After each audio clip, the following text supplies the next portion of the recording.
I, 32M, and my ex-wife Kimberly, 31F, had been married for 5 years before everything fell apart. We first met during our junior year in college when we were paired for a group project. Kimberly was the smartest person in our class and I was immediately drawn to her ambition and intelligence. We started dating after the project ended and continued our relationship for 3 years before getting married. Kimberly came from a wealthy family and had always been career-focused. Her parents, especially her father, pushed her to prioritize her career over everything else. When we got married, we both agreed to wait before having kids. I respected her decision as I also wanted us to be financially stable before starting a family. We both worked hard in our respective fields. I was in software development while she worked in corporate finance.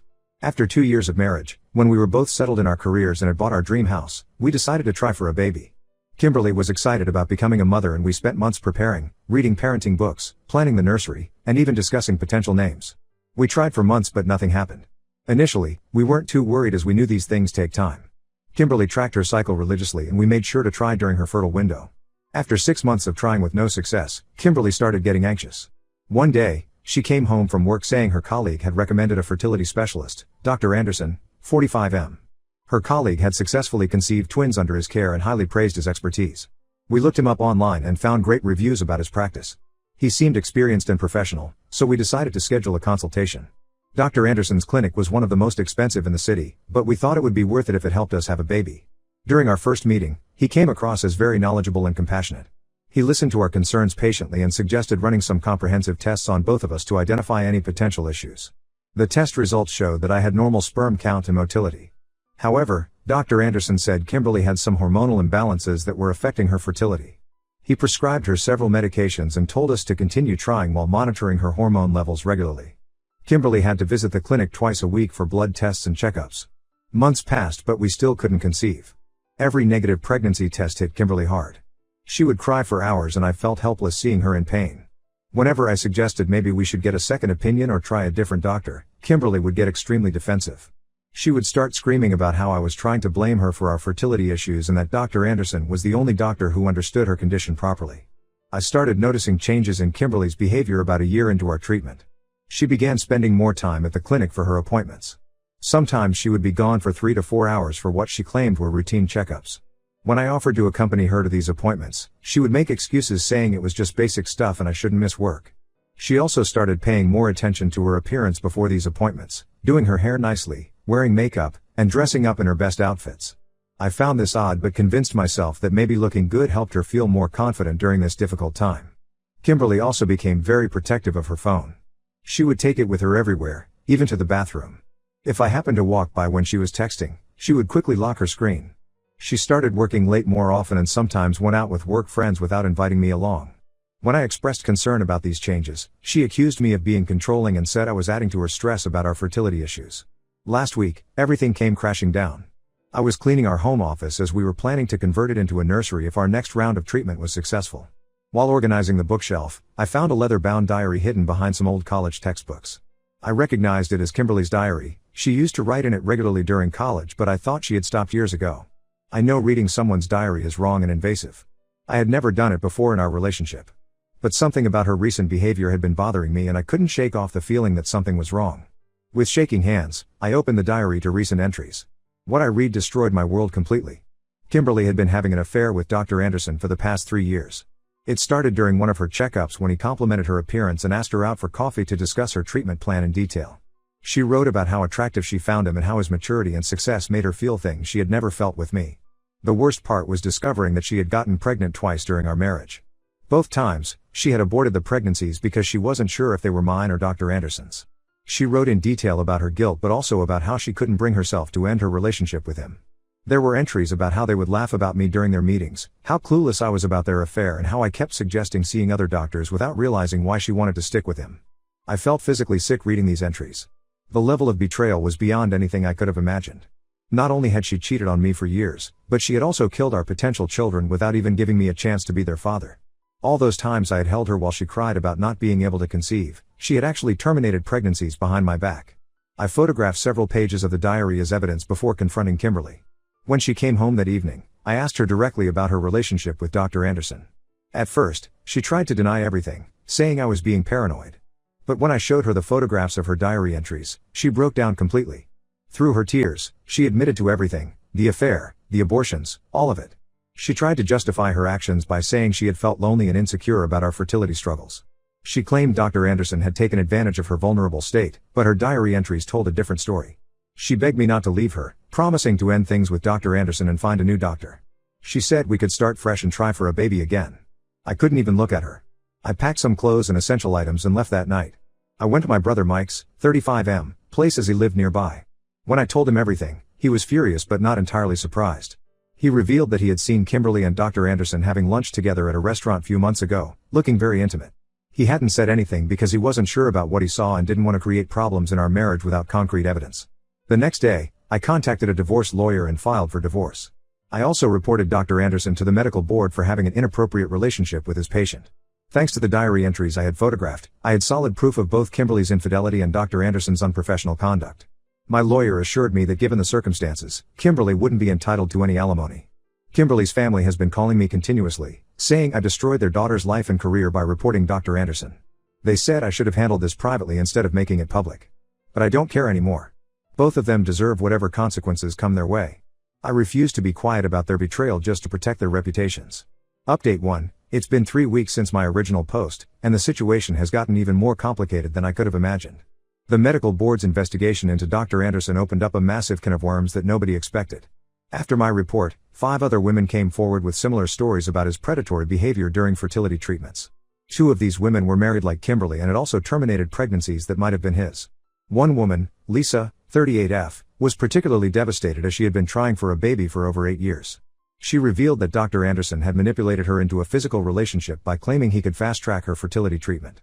When she became pregnant and expressed doubts about the baby's paternity, he pressured her into getting an abortion, threatening to tell her husband about their affair. Another victim, Rachel, 29F, shared an even more disturbing story. She said Dr. Anderson had threatened to deliberately sabotage her fertility treatment if she didn't comply with his advances. He told her he could either help her become a mother or ensure she never had children. The choice was hers. She gave in to his demands out of desperation to have a baby. When she finally did get pregnant, she immediately switched doctors, too afraid to continue under his care. The medical board suspended Dr. Anderson's license immediately after these allegations came to light. The police got involved when they discovered evidence of medical malpractice and potential insurance fraud in his practice. They're currently investigating whether he falsified medical records or prescribed unnecessary treatments to keep patients coming back. Yesterday, Kimberly showed up at my workplace unannounced. She was a complete mess, crying, makeup smeared, hair disheveled. She caused such a scene that my colleagues had to call security. She kept screaming about how I had ruined her life by reporting Dr. Anderson. Apparently, she lost her job at the finance firm after the scandal became public. Dr. Anderson's wife had tracked her down at her workplace and confronted her in front of everyone, calling her a homewrecker and exposing their affair to all her colleagues. Kimberly's reputation in our professional circle is completely destroyed. Most of our mutual friends have cut ties with her after learning about the abortions. She blamed me for everything, saying I could have kept this private and gotten divorced quietly instead of involving the medical board. She seems more concerned about her reputation than the fact that she betrayed me or that Dr. Anderson was preying on vulnerable women.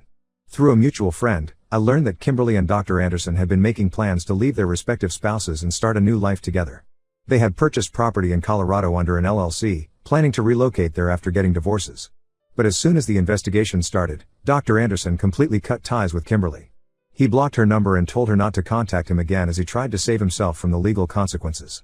My brother Mike suggested I get a restraining order against Kimberly as she keeps showing up at places where I might be. Last week, she tried to ambush me at our local gym. The day before that, she was waiting outside my favorite coffee shop. It's like she's stalking me, trying to get me to talk to her. I've documented all these incidents on my lawyer's advice. Kimberly has been desperately trying to contact my parents too. She showed up at their house last Sunday, crying about how she's jobless and can't pay her rent. She asked them for money, claiming that since they had always treated her like a daughter, they should help her in this difficult time. My parents were horrified by her audacity and asked her to leave. They've blocked her number, but she keeps creating new email addresses to contact them. Her parents have also started harassing my family. Her father, who always acted so high and mighty about his daughter's career achievements, now calls my parents daily to guilt-trip them. He says we destroyed their daughter's reputation in society and owe it to them to help her financially until she finds another job. Her mother even tried to organize an intervention with our extended family members, claiming that I was being cruel by not giving Kimberly a second chance. The other day, I ran into Dr. Anderson's wife at the courthouse where I was meeting my lawyer. She approached me and apologized for not realizing what her husband was doing. She revealed that she had found similar journals in their home detailing his affairs with other patients over the years. She's filing for divorce and plans to testify against him if the case goes to court. She also mentioned that she had hired a private investigator who uncovered evidence that Dr. Anderson might have more victims who haven't come forward yet. The hardest part of all this is realizing how many lives Dr. Anderson and Kimberly destroyed with their selfish actions. Those women who came forward, their marriages, their dreams of having children, their trust in medical professionals, all shattered because of one man's predatory behavior and women like Kimberly who enabled him. Some of our mutual friends suggested that maybe Kimberly was also a victim of his manipulation, but her diary entries clearly showed she was a willing participant who enjoyed the thrill of their affair. I'm grateful that I found out the truth when I did, but some days the weight of everything feels overwhelming. My lawyer says the divorce proceedings are moving forward smoothly given the evidence we have, but Kimberly's constant attempts to contact me and play the victim are exhausting. I've started looking for jobs in other cities, thinking maybe a fresh start somewhere else would be best for my mental health. Update 2. 2 months have passed since my last update, and the investigation into Dr. Anderson has revealed even more disturbing details than anyone expected. The medical board's thorough review of his patient file showed that he had been deliberately giving false fertility diagnoses to keep patients coming back for unnecessary treatments. In Kimberly's case, they found that there was absolutely nothing wrong with her hormones. All those medications he prescribed, all those treatments we paid thousands for, they were completely unnecessary. The investigators found a pattern in his practice. He would typically target women from wealthy backgrounds or those with good insurance coverage. He would diagnose them with various fertility issues that were hard to disprove, then prescribe expensive treatments and medications. Many of these women, desperate to have children, never questioned his diagnoses or sought second opinions. Some of them went through years of unnecessary hormonal treatments that could have long-term health consequences. Kimberly tried to contact me through her lawyer last week. She claims she's struggling financially and unable to find employment due to all the publicity around the case. Apparently, whenever potential employers Google her name, they find news articles about the scandal. Her lawyer suggested that since I benefited from her high income during our marriage, I had some obligation to help her now. I simply blocked the lawyer's number. Then came another shocking revelation. Kimberly's lawyer mentioned that she's pregnant with Dr. Anderson's baby. The pregnancy apparently happened right before the scandal broke. But now Dr. Anderson wants nothing to do with her or the baby. He denied being the father and blocked all contact with her. His lawyer sent her a cease and desist letter when she tried to contact him about the pregnancy. The man who supposedly loved her so much that she was willing to destroy our marriage for him has completely abandoned her. Dr. Anderson's wife's divorce was finalized last week. She got almost everything in the settlement due to his infidelity and pending criminal charges. She's been cooperating with the investigators and provided them with years' worth of financial records that showed how Dr. Anderson had been hiding his illegal income from unnecessary treatments. The police found offshore accounts where he had stashed millions of dollars scammed from his patients. The investigation also uncovered that Kimberly might have been more involved in Dr. Anderson's schemes than initially thought. Some of his former staff members came forward saying she helped him falsify insurance claims and medical records. She would use her financial expertise to advise him on hiding the money. There's a possibility she might face criminal charges herself for being complicit in his fraud. My parents heard from Kimberly's sister Emily that Kimberly was hospitalized last week after experiencing severe complications with her pregnancy. She had a miscarriage and needed emergency surgery. Her parents immediately blamed me for her condition, saying the stress I caused by exposing their affair led to this. Emily had the audacity to suggest that I should visit Kimberly in the hospital to show support during this difficult time. I declined. It's strange, but I felt nothing when I heard about her miscarriage. A year ago, the thought of Kimberly losing a baby would have devastated me. I would have rushed to be by her side. But now, after everything she did, after learning about all the pregnancies she terminated without even telling me, I can't bring myself to care. Her parents called me heartless for not showing any sympathy, but I reminded them about the 2 babies she aborted that might have been mine. Dr. Anderson is facing multiple lawsuits from his former patients.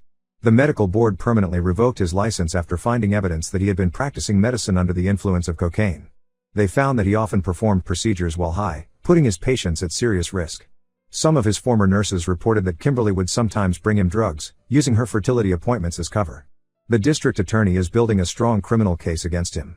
The charges include medical malpractice, insurance fraud, drug possession, and sexual exploitation of patients. They're also investigating whether Kimberly and some of his other girlfriends could be charged as accomplices. The prosecutor warned that anyone who helped him commit these crimes would face consequences, regardless of their claims of being manipulated by him. I've stopped following the case closely as I want to move on with my life.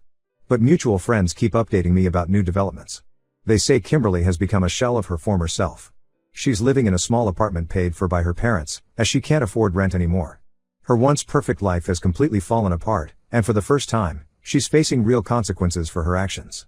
Update 3, it's been 7 months since everything happened, and life has taken many unexpected turns. The criminal trial against Dr. Anderson started last month, and it was even worse than anyone anticipated. He initially tried to plead not guilty, claiming all relationships were consensual and any medical decisions were made in good faith. However, when prosecutors presented evidence from his phone and computer, showing how he bragged to friends about manipulating vulnerable patients, he changed his plea to guilty. Dr. Anderson was sentenced to 5 years in prison and ordered to pay $2.8 million in restitution to his victims. The judge was particularly harsh in his sentencing remarks, calling him a predator who abused his position of trust to exploit women at their most vulnerable. Several of his victims gave impact statements during the trial, detailing how his actions destroyed their marriages and their dreams of having children. Kimberly was called as a witness but ended up invoking her Fifth Amendment rights to avoid self-incrimination. The prosecutor's office offered her a deal, immunity in exchange for testimony against Dr. Anderson and information about other potential victims. She took the deal and revealed everything about their scheme. It turned out she had helped him launder money through fake companies and warned him whenever insurance companies started asking questions. After the trial, Kimberly moved back to her hometown 3 states away. Her sister told mutual friends that she's working as a receptionist at a small medical clinic, quite a fall from her previous 6-figure corporate job. She sent me a long email last week, apologizing for everything. She wrote about how she's in therapy now and realizes the magnitude of what she did.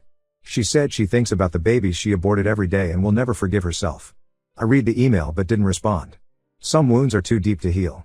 A few of our mutual friends have been suggesting that I should forgive her now that she's suffered enough. They say holding on to anger isn't healthy and that she's clearly learned her lesson. But they don't understand that this isn't about punishment or revenge anymore. The trust is broken beyond repair, and I've moved on with my life. I sold our house last month. I couldn't stand living there with all those memories. I kept seeing signs of her betrayal everywhere: the home office where I found her diary, the kitchen where we'd excitedly discussed baby names, the bedroom where she probably texted him while lying next to me. The house sold quickly, and I used the money to buy a condo in a different city where I accepted a promotion. My family has been incredibly supportive through everything. My parents, who once loved Kimberly like a daughter, have come to terms with what happened. My mom said she's grateful we found out before having children with her. Mike and his wife have been amazing too, always including me in family events so I don't feel alone. I'm not ready to date yet, though I've had opportunities. The whole experience has made me cautious about trusting people. Sometimes I still get angry thinking about their betrayal, not just the affair, but the calculated way they deceived me for years. But I know I made the right decision by exposing them instead of keeping quiet. Who knows how many more women Dr. Anderson would have victimized if someone hadn't stopped him. I've learned that sometimes the people closest to us can cause the most damage, but that doesn't mean we should stop living. I'm focusing on my career, reconnecting with old friends, and planning a trip abroad next year. Life isn't what I imagined it would be at this point, but maybe that's not such a bad thing after all.